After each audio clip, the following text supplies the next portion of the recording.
Welcome back, guys. Glad to have you guys this week. We're going to be talking about some really cool stuff today. We're going to talk about I thought every week we talked about cool stuff. No, yes, but this right here, okay. We're going to talk about short-term, middle-term, and long-term rentals. And Chris, why don't you lead us off? What's your definition of short-term, middle-term, and long-term? Yeah. So short-term rentals, STRs as they're called, are the VRBOs, of course the Airbnbs, the Booking.com. There's a couple of other sites, but those are the three. We have 13 right now in production. Really? And we may drop one and add another. We're playing around with it. I can get into that later. Midterm rentals are 1 month, 3 months, 6 months, 4 months, 8 weeks. Like a midterm rental, it's not a full lease in terms of a 1-year lease. Right now, this is October, and we've got a tenant that's staying with us in one of our units through March, for example. Okay? Long term is like a 12-month lease. And as I shared in another episode, a previous episode, right now we're coming up into the season where if we have an empty, which I don't think we got a whole lot coming up, but if we do, let's say it's November 7th, and we have an empty we're trying to rent. We say, okay, your lease will expire either October 31st of 2026 or January 31st of 2027. Because our leases never expire, as we shared before, between November 1 through January 31. That's like a ghost town. Nobody's moving around. Right. Thanksgiving and Christmas, it's just first of the year. It's not going to happen. So for those, 3 months is it, right? November, January? Yeah. Those 3 months, we kind of shut it down. We forced that, and it works out wonderful. Helps our vacancy rate. So those are some of the definitions. So the middle one, we can talk about that. We'll go in order. You know me, I have to have order. Yeah, so we'll go in order. So what you want to start with the short terms? What questions do you have so far before we get into it? Well, my question then for short term is, what are the pros and cons of short-term rentals? There's a lot of each. Let's start with the pros then. Of course. So the pros of a short-term rental are obviously if your occupancy rate is around 60, 65, 70%, you're going to do pretty decent on it. You're going to make more money than you would, with just a traditional long-term tenant. Let me just, hang on. I brought some stuff with me. Let me pull something out here. I've got, I'm just going to read this to you. Occupancy rates are as of the following. This is per unit. For the month of September that we just finished. 83%, 70%, 47%, 17%, 60%, 50%, 33%, 87%, 57%, 100%, 83%, 70%, 50%. The one that was 100% is kind of considered a potential on a midterm. They paid us $3,500 for the whole month to rent that unit. And the normal rent for that unit is going to be, let's see, that has a basement. So the normal rent on that would be about $2,195. Wow. So we booked another $1,400 a month extra on that one that we normally would, okay? And keep in mind, these are net numbers, by the way. The numbers I'm giving you are net numbers to us that we receive from either the Airbnb, VRBO. People book direct with us because now we've been doing it for a couple, 3 years. We have a clientele now. So that kind of gives you a little bit of a handle. Now if you take, let me just run a number real quick here. I'm just going to calculate something real quick here while we're chatting. So if you take the income for September, which is, the total amount is 40,638. You divide that by 13. That's an average of, looks like it's 1,400. Let me double check. Actually, it's 3,100 a month, average. That's our gross. So our average rent is within this community here, I'm going to say is going to be about 1,900. So we're about 1,200 a month higher than we would be. However, you got to take out water, garbage, cable, electric, gas. You got to take all that out. You got to take those out, okay? So that gives you an idea of where we're at. We're still coming out, pretty decent. A pretty decent month. Really, I need to be in the 45 a month range is my target to make this. So, because you got to realize this is the pro part of it. I'm telling you a little bit about that. The con part is it can be labor intense if you don't stay on top of it. You have to be careful. You have to be very, very conscious. The three most important things, without question, in a short-term rental are cleaning, cleaning, cleaning. Oh, man. The unit has to be clean. I mean, spit shine clean. New sheets, new towels, new pillowcases, new linens, all of it, clean. So what we've done to help with that is we have 2 sets of everything. So instead of our cleaning lady sitting there and jamming a bunch of things into a washer and jamming a bunch of things into a dryer, they take them away. Usually they have 2, 3, 4 different units because in the same location. They throw them into a commercial washer, they throw them into a commercial dryer, they're ready to go, and they transfer it and they keep it, The other con, as far as, not really con, but the other thing to be really, really careful of would be the cleaning fees. We have one unit right now where we're getting whacked. I mean whacked. $200 to clean a unit, which is absurd amount of money. And so that's 25% of the cost that we're getting right now of the unit we're paying in cleaning fees, which is absurd. It's just completely nuts. If you look at the total for the year, did a calculation, 25% went to cleaning. So what we've done literally in the last 2 weeks, we've interviewed somebody. She's going to try it out. We'll probably get her down to 100. So that's going to big time increase our profits and decrease our expenses. So we have more control. So those are some areas you got to watch out for. But remember, cleaning, cleaning, cleaning, the most important things with a rental. I've found that we used to have units with basements. People don't care about a basement. They don't care, in our world. Now, there's some short-term rentals that I got a friend of mine, he's got, I think, 4 or 5 units. Every one of his units is a single-family home. And every one of his units has one of 2 things: an in-ground pool inside the house or an in-ground pool outside the house. So what's he doing? He's going after the big parties, the big party crowds. Right. He gets 10, 12 women in a unit at the same time. He gets 2 families coming in. He's got a whole garage full of video games and ping pong and pool tables and all kinds of stuff. He turns his garage into a game room. He's going after, high dollars. We're going after just residential areas where somebody can stay the night. They're at a soccer game where they, the kids, their nephews get graduating, or the husband's got a temporary job, needs to be there for whatever it is. We're going after that kind of a crowd. We're not going after the party crowd. That's a different animal. It's a whole different level of intensity, of maintenance, of management, of issues with potential law enforcement, neighbors, all that kind of stuff. So we're out. We don't do that. Yeah, we screen everybody pretty hard in one particular location. We have the cops call on us 2 out of the 3 first bookings. Never happened before.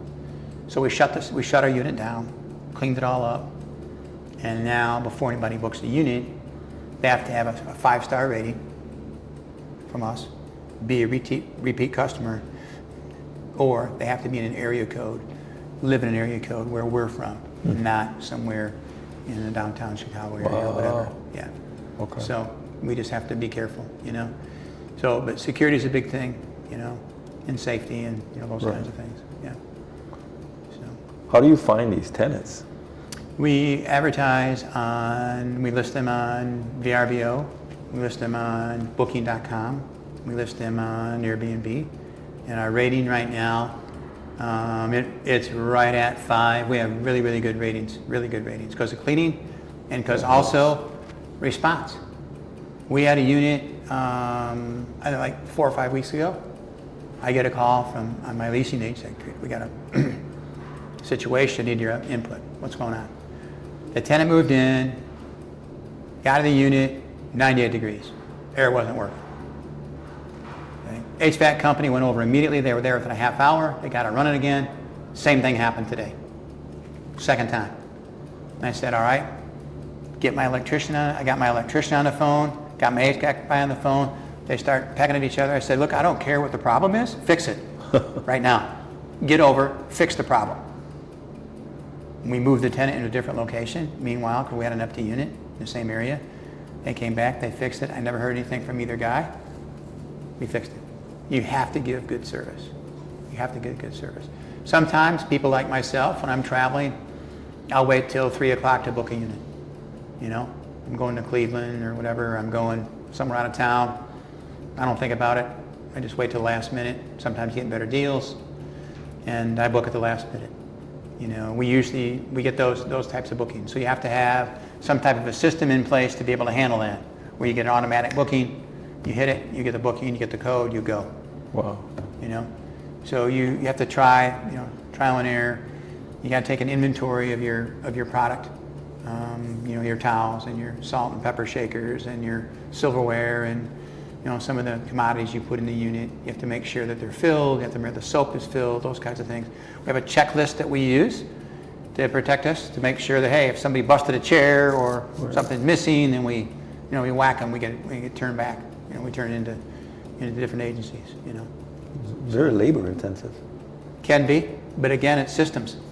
We're pretty much a full-time company. That's what we do, right? We just, instead of renting them long-term or mid-term, we just rent them, Right. So, yeah. Okay. It can be, but it's really not, Sarah could address that more than me. At some point, we'll probably have her on an EPI talk about it. So we've kind of covered short-term rentals. Tell me a little bit about middle-term rentals. Midterms? They're just a different animal. Like I talked a little bit before, is that furnished or unfurnished, it's really more of a permanent than a short term, if that makes sense. It's maybe 5 weeks, 2 months, 4 months. It's a little bit longer than that, and obviously that's a great tenant because you get way more money, especially if they're renting a short-term rental, which is furnished. You get a lot more money. Let me just look at something real quick. I think we got let me look at my calendar here real quick. Yeah, we had one guy pay us for 16 days, $2,400 for 16 days. What? Yeah. We had another guy pay us for 20 days, $2,600. I told you about the $3,500. Let me look at September. Oh, here's a couple cool ones. We have the one guy's paying us another $3,500 in November. I told you he's there till like spring. And there's another one. It's not even a full month. It's crazy. Oh, it is full month. He's paying us. And normally for this we'd get maybe, I think $20.95 or something if it was unfurnished. This guy's paying us $42.35 for the whole month of November. Yeah, this is crazy. And then last year we had a guy pay us $39.95 for a month. Let's see. There's another guy that paid us $38.45 for a month. Another one paid us for 25 days. He paid us $4,000. It has to be the location. Yeah. There's no way you're doing that. Yeah. These are just, you might get 1 or 2 of these a month maybe out of the 13 we have. So, but let me I want to call somebody and put her on a spot and ask her, like, how do we find these? Like, where do they come from? Yeah, where do we... Dude, you act like Kramer right there from Seinfeld. You have a little episode? You all right? That was going to be... Because I'm interested in all, like, how do you... Well, I'll tell you, just come on, man. Hurry up and wait, like last time. Okay. So she doesn't even know I'm calling her. So let me see. What up? Nothing. What's up with you? All right, so I need to ask you some questions. I got you live. We're filming an episode on our podcast of short-term, middle, and long-term rentals. I want to ask you a few questions. You're being recorded. Oh my. Is that all right? Shake your head up and down. Shake your head up and down. Yes. Okay, so really the question is around midterm tenants.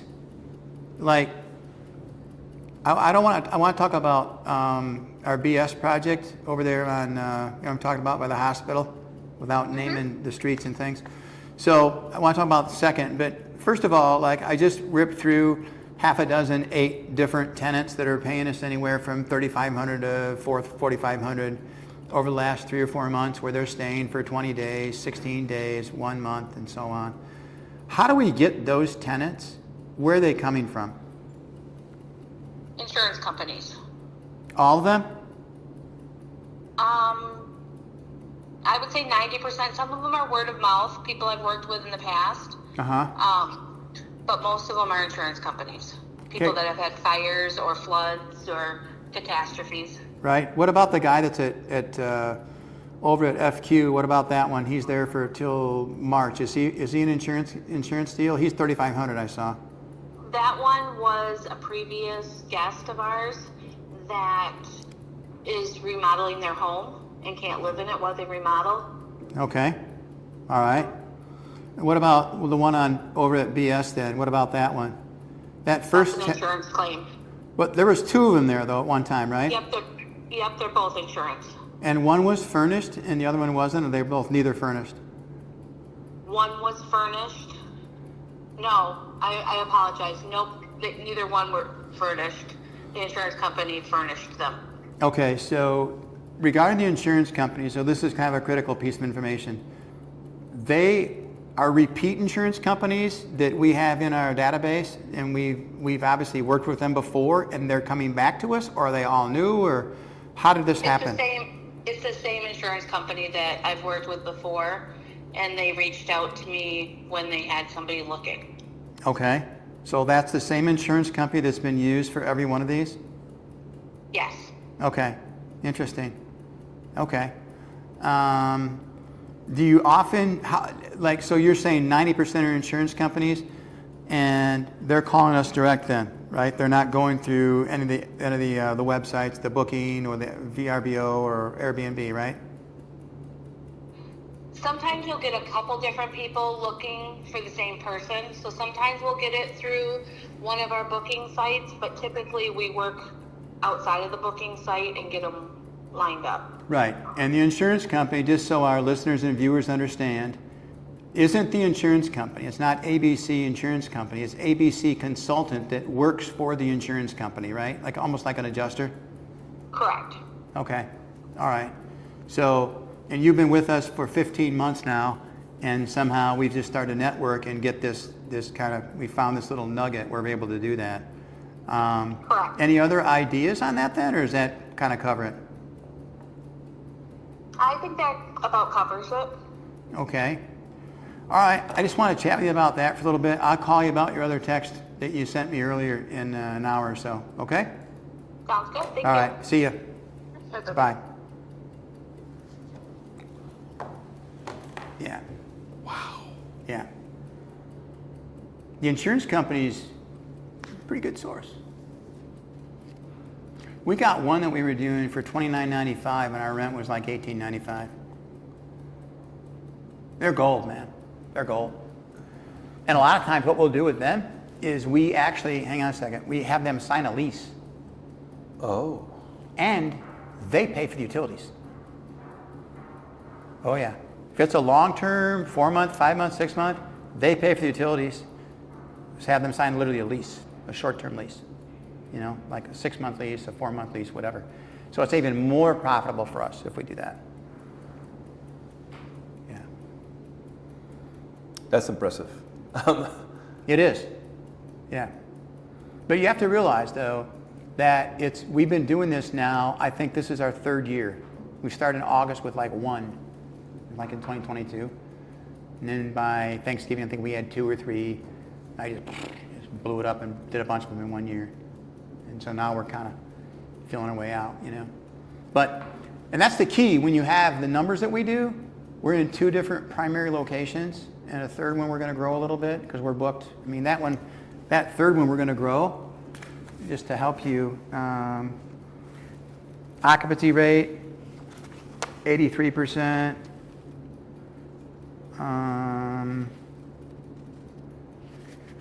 Let's see.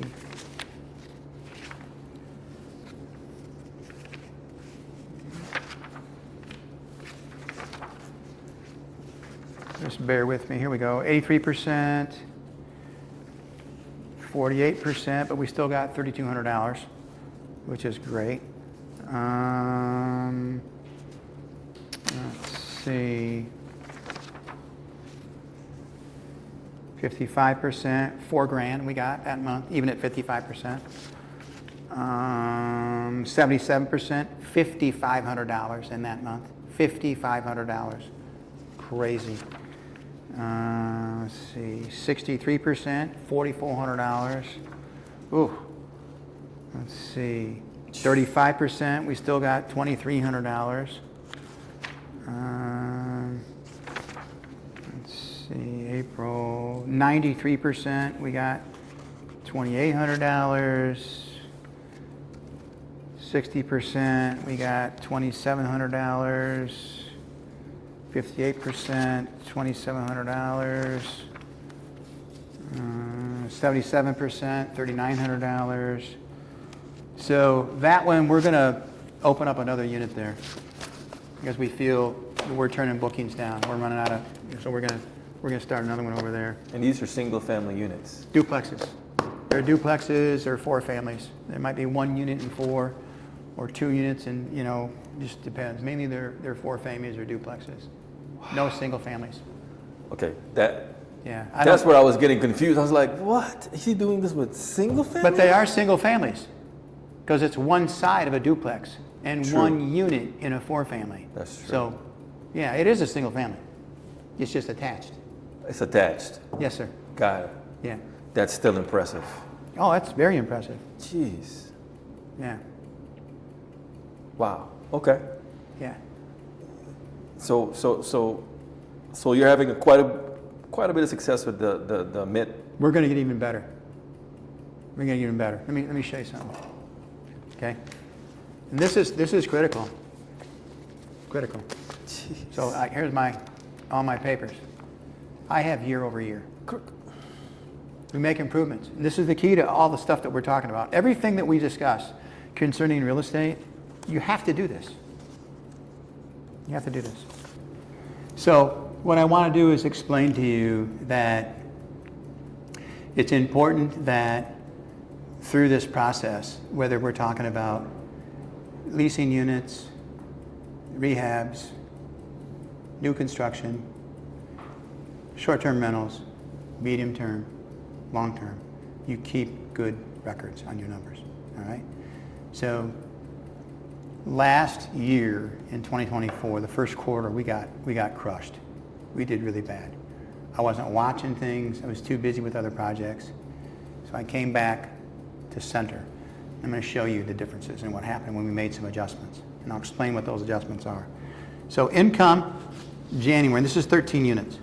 January 24, 11,000. Okay? February of 24, 19,000. February of 25, 27,000. March of 24, 30,000. March of 25, 35,000. April of 24, 31,700. April of 25, 29,000, down just a smidge.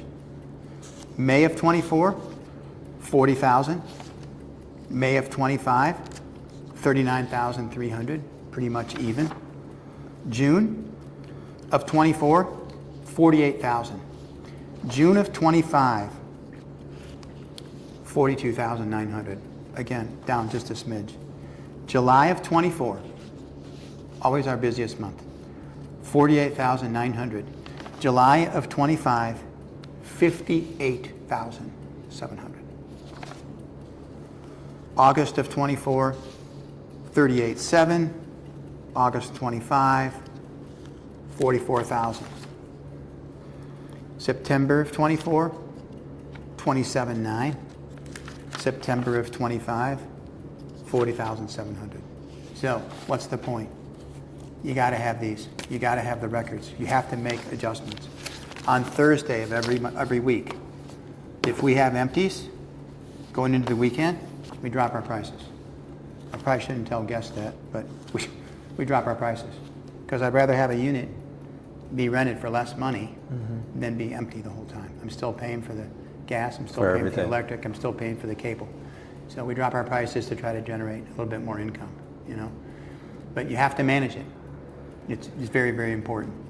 And we kind of skipped around a little bit. We were talking about midterms, but this is for really midterms. Yeah, everything. Everything that we're kind of doing, you keep track of your numbers, you know. So, yeah. How do you build a lifestyle business around these models instead of becoming a 24/7 landlord? In other words, how do you control your time? That's the easiest thing in the world. The easiest thing in the world. Okay? We pay an answering service for after hours. And our tenants know if there's an emergency, they call that number. 9 times out of 10, it's not an emergency. They don't need to hear from us. It can wait till the next day, or if it's a weekend, it won't wait till Monday. We trained the answering service on what questions to ask, so they have a script in front of them, and they can maybe troubleshoot, perhaps even on the phone. Costs us about $125, $150 a month. Out of all the rental expenses we have, the best that we have. That's awesome. The best dollars for dollars we have. And keep in mind, we have 100 tenants. So $1 a month per tenant. Hello. Come on. It's easy. I mean, if you got 10 units or more and you're not doing that, you're silly. You're just silly. Sometimes you have to take emergency calls. Right. And quite frankly, let me give you some examples. What is an emergency call? My toilet's plugged. I didn't plug the toilet. What'd you put down there? It's real. I didn't plug it. Look at your lease. Our lease clearly states on our lease, if there's a plugged toilet, that's on you. If sewer's backed up, that's a whole other conversation. That's the roots in the pipes and going out to the street. That's our problem. But if a toilet's plugged, I didn't put hygiene products down there. You know, I didn't stick a potato skin in the garbage disposal or eggs that plug up a garbage disposal. You did that. If I come out, I'm going to whack you. I'm hitting you. I didn't do that. You did that. Okay. So, pivoting. How do you know when, not now, how do you know when to pivot from short term to midterm to long term, or from long term to midterm to short term? When are you able to make that distinction when you're looking at your units? Like when do you pivot? I make the decision based upon market conditions. Everything is market conditions. The midterm and the short terms really are kind of hand in hand. It's just organically it happens. Okay. Right? Because we have everything listed in different websites. So organically that happens by its own. The long terms, I have a certain amount of long terms in different marketplaces, you know, in different markets I should say. And so based upon that market, I'll test it and see. Like I told you, I'm adding one. I'm adding one because in one particular market, I read you the occupancy rates. We're upwards of 80%, 90%, 70%. Let's add one and see what happens. Okay. It cost me about $8,000 to $10,000 to furnish one, and I can make that up in a year's time. And even if I have to, you know, get out of it, I can sell the units. I can stage them in a different unit, whatever. I can sell the furnishings rather, stage them in a different unit. So it's all market conditions. It's all market conditions. I'll check the market to see how many rentals are in the area that are short terms to analyze that, and then I'll make a decision based upon that. The quality, location, features, amenities, price points, those kinds of things. For a while there, we were getting hammered a little bit. The first quarter, halfway into the second quarter of 2024. We made some adjustments, we checked the market out, and we recalibrated, and you can see what happened. And we rose up again, we came back. I mean, $60,000 in July is completely, utterly absurd. Mm-hmm. That's like, that's for, $4,500 roughly a month in income per unit, that's Bonkerville, man. That's good stuff. So a couple of episodes ago, you talked about blind spots. Mm-hmm.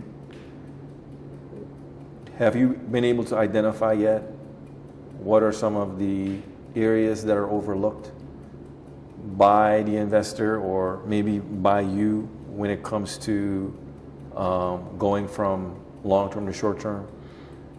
Have you, kind of like how you mentioned heat, water, is there I got you moment? You bring up a couple good things, a couple good points.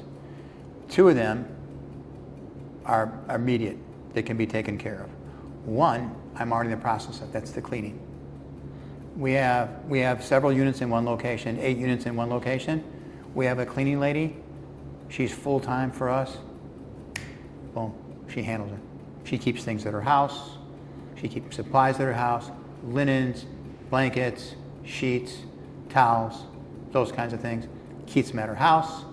We might have segued into actually I take that back. Maybe they're in a storage unit. Probably in a storage unit because there's so many. And she'll just go there and takes all the dirties, picks the cleans up, has them in her storage, ready to go. Next time she goes over there, picks them up on her way, boom, she changed everything out. She's there an hour and a half, maybe 2 hours at the most. She's in, she's out. She changes the linen. She doesn't clean them, mm-hmm. She changes them. Has the cleans ones with her, goes back, cleans everything up, puts it in the storage unit. Very, very efficient. You can do that when you have more than, several units in one location. We're going to be doing that in 2 of our other locations. We have 3 locations right now. We have 8 in one location, 4 in another location, and soon to be 2 in a third location. So we'll be basically ramping up on those kinds of things. But the second thing that you mentioned that we haven't studied yet, I'm not confident enough yet how to do this. I don't feel comfortable doing that, and that's the heat. You can control the heat. Everything can be controlled with the phones, right? You can turn it on, you can change it, you go up, you go down.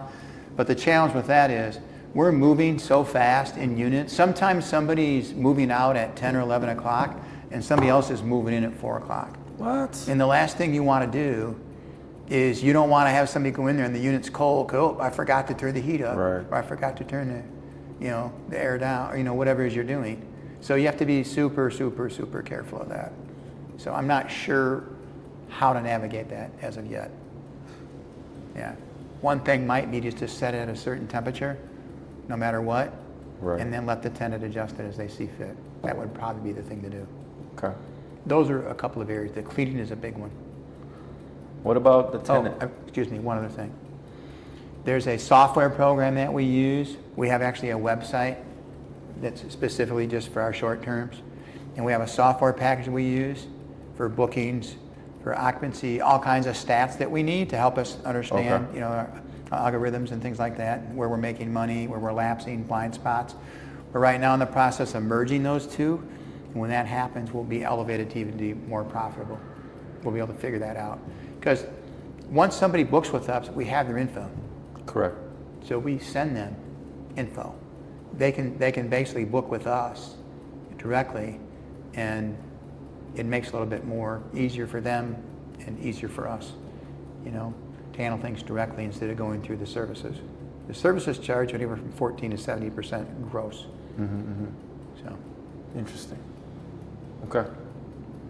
What about tenants? Qualifying tenants for your short-term rentals, is that different than mid-term rentals compared to Of course, long-term? of course. That's another, probably literally an entire episode needs to be dealt with, because we're running out of time here, but there needs to be an entire episode probably on screening, qualifying, Okay. leasing, those kinds of things, all those forms and procedures and steps to take care of those things. There's just a lot to it. From a legal perspective, you have to be very careful because each state has different guidelines. There's fair housing laws, those kinds of things. Okay. And then the last question I have then is, do you have to have a different mindset for running short term, a different mindset for midterm? No. It's all. No. The only mindset that you need to understand is that every single guest, tenant that you have represents your paycheck. And you need to work for your paycheck. Just like if you were working for Home Depot, Coca-Cola, IBM, you're going to work, you're going to earn that paycheck. My job as an owner of our company, right, is to earn that paycheck. That means I got to give them good service. That means I got to give them good service. And that means I got to give them good service. I got to give them good service. All around. Doesn't matter if they're short term, medium, or long term. And that attitude needs to be, that's my paycheck. That's your paycheck, leasing agent. That's your paycheck, accountant. That's your paycheck, Chris. Because it is. And as such, we treat them with respect. We treat them, like you would want to be treated. Our tenants, they generate a decent amount of income for us. It helps us, with our company. So we want to make sure they understand that. That's awesome. Yeah. Good. Yeah, man. There's one other thing too that's important. Okay. You have to have walk-away power, man. Walk-away power. Okay. From what aspect? The tenant or? All of it. Everything. There needs to be an epi on that. A lot of epis. But dealing with tenants, we need to kind of integrate some of these things together. You and I can talk about that. But we had a tenant, I can't remember. There's been probably, 3, 4 in last year. Start giving us a hard time and being unrealistic. And so this is our deal. Look, you deserve to be happy. You're not happy. That's okay. We're going to let you out of your lease. No penalty. When would you like to move? You put it on them. And I'm dead serious. It's not worth the negative energy that can consume and encapsulate you, right? You want to be able to control your mental health, all that kind of stuff, your staff. If somebody's treating my staff with disrespect, cursing, mean, yelling, all that kind of craziness, they're done. We cut them immediately. We do not tolerate that. So you have to have that ability to say, look, this is how it goes. And there's no exceptions to those rules. You do not break those rules. You keep those rules. You enforce those rules, and you back your staff and your ethos. Your ethos of your company. And you want to make sure that you protect yourself, because one tenant that causes you craziness with service and nitpicking and pictures, and one called us the health department one time because we didn't clean something perfectly, and then we got in trouble with the health department. It's not a big deal. We handled it immediately, but guess what? When their lease came up, gone. Never renewed. So make sure that you have good people, and that's part of the screening process. Again, we can talk about that further, but I want to end on kind of on that awesome. note. Walk away power, baby. That's awesome. Well, we're about to walk away from this episode. Yeah. You guys. Let's do it. Hope you enjoyed it. See you guys next week.